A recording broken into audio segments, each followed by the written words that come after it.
দেখো আজকের একটি অঙ্ক, দুটি সংখ্যার অন্তর 1365, বড় সংখ্যাটিকে ছোট সংখ্যাটি দ্বারা ভাগ করলে ভাগফল 55 এবং ভাগশেষ 15 থাকলে ছোট সংখ্যাটি কত?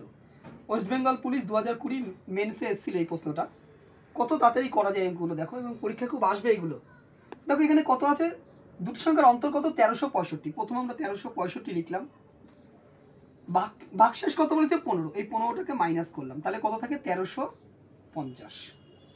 ভাগফল কত আছে? 55। এই ভাগফল 55 লিখলাম। যা ভাগফল থাকবে তার থেকে সবসময় 1 মাইনাস করবো, করলে কত পেলাম? 54, অর্থাৎ 54।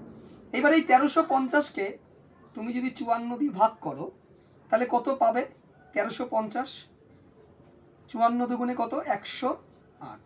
88 কত? 15 হবে 7, আর আমার 1, 3 থেকে 1 বাদ দিলে 2, 0 নামলো। 5 54 কত? 270। তাহলে অ্যান্সার কত পেলাম? 25। অর্থাৎ ছোট সংখ্যাটি কত? 25। Answer B.